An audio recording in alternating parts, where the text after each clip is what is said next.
Good morning बच्चों। Class 11 आप पढ़ रहे थे आवृत बीजी पादप, और आवृत बीजी पादप में आपने पढ़ा कि ये पौधे जो होते हैं, इनके जो बीज होते हैं वे कैसे होते हैं, आवरण युक्त होते हैं, जिसमें आपने आवृत बीजी पादप तथा आवृत बीजी पादपों के लक्षण पिछली क्लास में पढ़े थे। आज हम आपको पढ़ाएंगे आवृत बीजियों का वर्गीकरण। पहले डालेंगे आवृत बीजियों का वर्गीकरण। आवृत बीजियों का वर्गीकरण जिसे कहते हैं हम classification of angiosperm. Classification of angio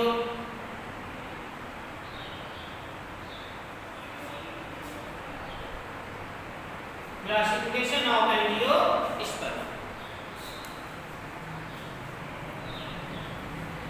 लिखेंगे।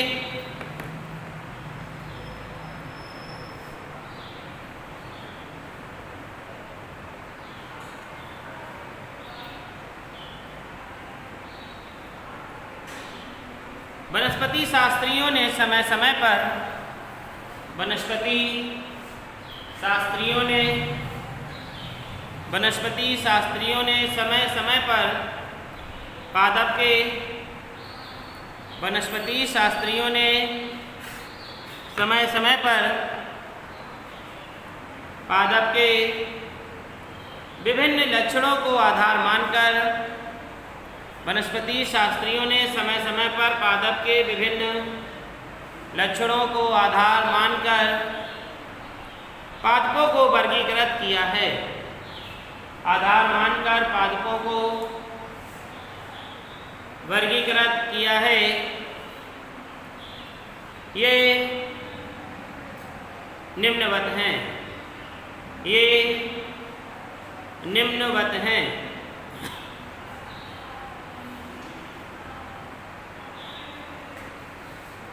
लिखेंगे वेंथम एवं हुकर ने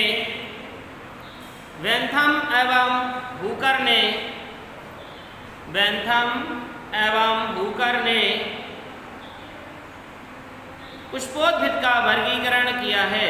वेंथम एवं हुकर ने पुष्पोद्भिद का वर्गीकरण किया है। देखिए, आप वर्गीकृत करेंगे किस प्रकार से लिखेंगे। यहाँ पे दो प्रकार से वर्गीकृत कर दिया गया है। सबसे पहले यहाँ पर आया है पादप जगत, ठीक है। सबसे पहले आप लिखेंगे पादप जगत, और पादप जगत को हमने दो भागों में बांट दिया। दो भागों में बांटा। पहला अपुष्पोद्भिद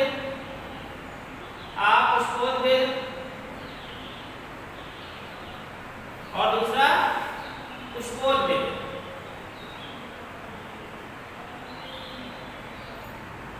पहला अपुष्पोद्भिद, दूसरा अपुष्पोद्भिद। तो देखिए, जो अपुष्पोद्भिद है वह क्या है, यानी कि अपुष्पोद्भिद में पुष्प क्या होते हैं, अनुपस्थित होते हैं, ठीक है। इसमें लिखेंगे इसमें पुष्प अनुपस्थित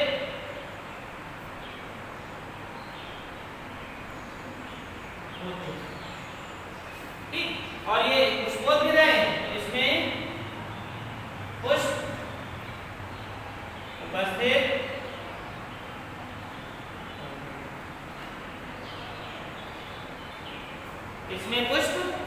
उपस्थित होते हैं। अब देखिए, यहाँ पुष्पोद्भिद को हमने 3 वर्गों में बांट दिया। ये पुष्पोद्भिद है, इसे हमने कितने वर्गों में बांट दिया, 3। कौन कौन से वर्गों में बांटा। सबसे पहले जो हमारा है वह है द्विबीजपत्री पादप।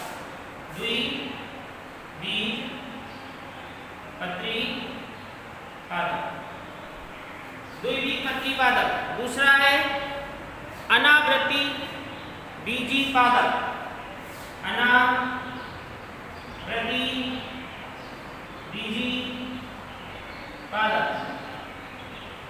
और जो तीसरा है वो है एक बीजपत्री पादप। एक बीजपत्री नोट करते जाए इसे। देखो इसमें 2 बीजपत्र होते हैं, यानी कि इसमें 2 बीज होते हैं। देखो जब इसमें इसीलिए से द्विबीजपत्री कहा है। और इसमें अनावृत, अनावृत क्या क्या है मतलब, इसमें बीज जो होते हैं वो नग्न होते हैं, बीज नग्न होते हैं, बीज नग्न होते हैं। और एक बीजपत्री में आपको सीधे दिखाई दे रहा है कि इसमें एक बीजपत्र होता है, इसमें एक बीजपत्र।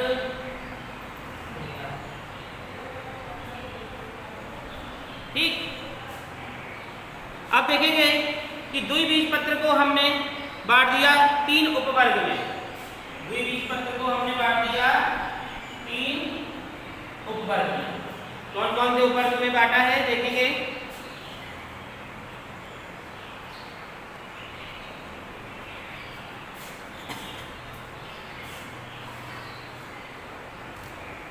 पॉलीपेटेली, देखेंगे पॉलीपेटेली,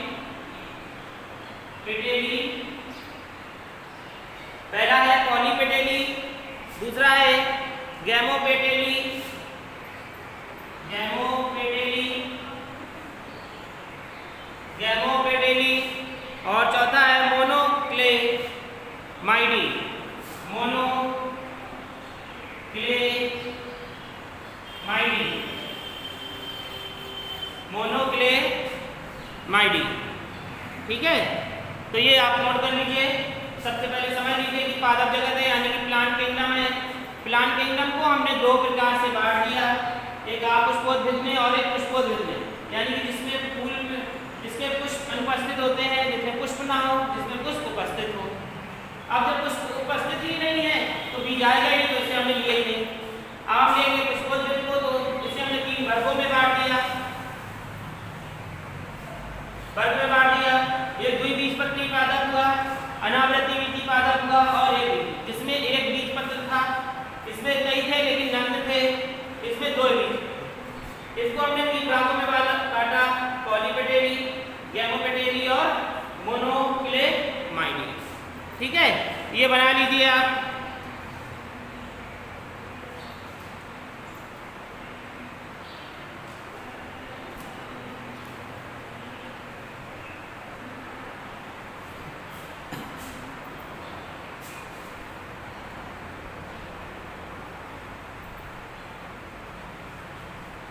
तो ये किसने दिया था? ये दिया था बेंथम एवं हुकर ने, बेंथम एवं हुकर ने दिया था। बन गया ये।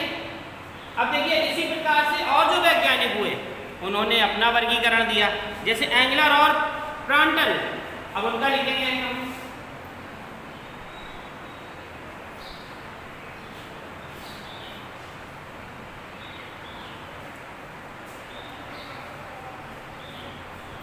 लिखेंगे एंगलर, एंगलर एवं प्रांटल, एंगलर एवं प्रांटल द्वारा प्रस्तुत वर्गीकरण, द्वारा प्रस्तुत वर्गीकरण। ठीक है, एंगलर एवं प्रांटल द्वारा प्रस्तुत वर्गीकरण। सबसे पहले हम लिखेंगे बीजीय पादप, बीजीय पादप। बीजीय पादप को हमने 2 भाग किसमें बांट दिया? 2 उप प्रभागों में बांट दिया, 2 उप प्रभागों में बांटा। सबसे पहले अनावृत बीजी में, सबसे पहले अनावृत बीजी में और दूसरा आवृत, दूसरा आवृत बीजी। और जब अनावृत बीजी में कोई बीज ही नहीं है तो इसमें हमें कोई वर्गीकरण करना ही नहीं है। वर्ग अब इसको बांटेंगे, यानी कि इसका वर्ग हम करेंगे, तो इसे हम बांटेंगे 2 भागों में। पहला भाग जो होगा वो कहलाएगा आपका एक बीजपत्री पादप, एक बीजपत्री पादप, और जो दूसरा भाग होगा वो होगा द्विबीजपत्री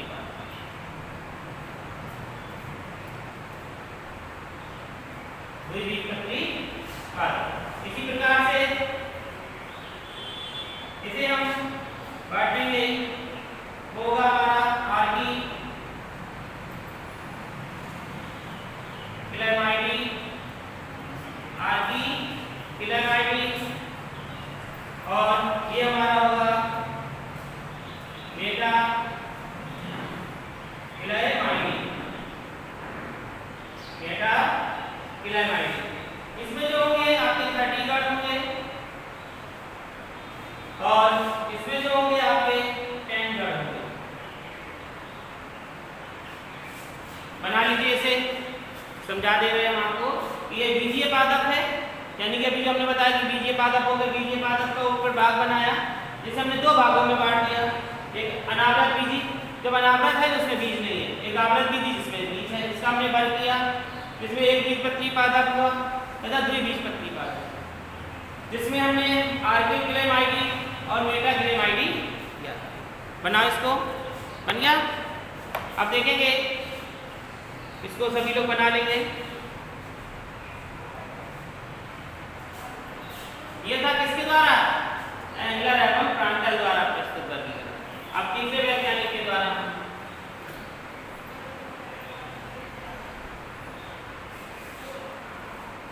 देखेंगे।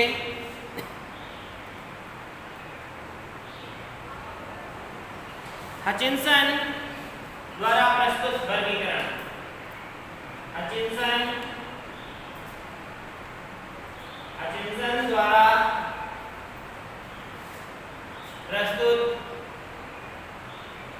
द्वारा प्रस्तुत वर्गीकरण, हचिंसन द्वारा प्रस्तुत वर्गीकरण। अब इसमें देखेंगे सबसे पहले क्या होगा, इस पर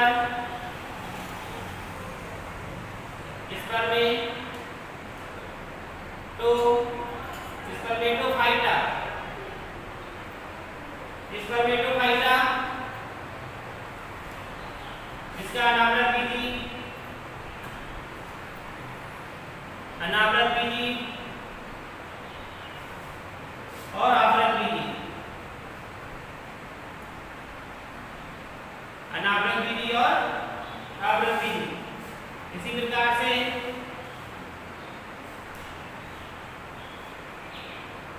द्विबीजपत्री पादप,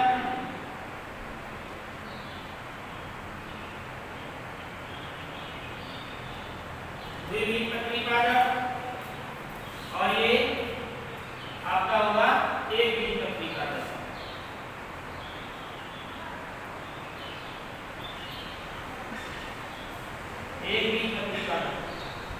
इसका जो होगा प्रभाव,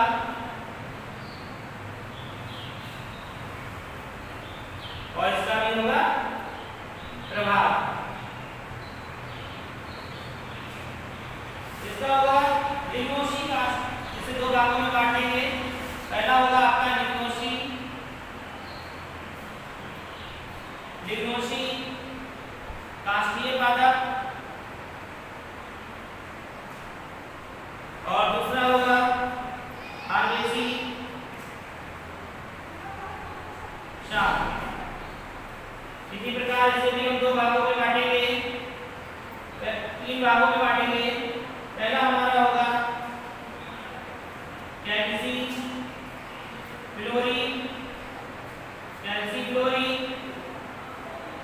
और दूसरा होगा कोरोलीफ्लोरी, और तीसरा होगा ब्लूमीफ्लोरी। देखेंगे, देखो स्पर्मेटा है और स्पर्मेटोफाइटा, ठीक है, किसने दिया? हचिंसन द्वारा प्रस्तुत वर्गीकरण। स्पर्मेटोफाइटा में 2 निकले, एक अनावृत बीजी और एक आवृत बीजी। अनावृत बीजी को तो हमें क्या करना है? छोड़ ही देना, क्योंकि इसमें कुछ है ही नहीं। आवृत बीजी जिसमें बीज हो, तो बीज कैसे होंगे? द्विबीजपत्री पादप, 2 बीज हो, एक बीजपत्री पादप, 2 प्रकार के बीज हुए, जिसको हमने 2 भागों में बांट दिया। इसमें लिग्नोसी काष्ठीय पादप, जो भी इसमें पादप होंगे कैसे होंगे? काष्ठीय होंगे, मजबूत होंगे। एक हर्बेसी शाख होगा, एक कैसा होगा? घना सा होगा। जो इसका है एक बीजपत्री पादप वो कैसे होंगे, कैल्शियम टाइप के होंगे, फ्लोरी टाइप के होंगे और फ्लोरी टाइप के। तो ये थे आपके आवृतबीजी अनावृतबीजी पादप, और इसी के साथ ये जो आपका लेसन था वो भी कंप्लीट हो चुका है। और अगली क्लास में अगले चैप्टर के साथ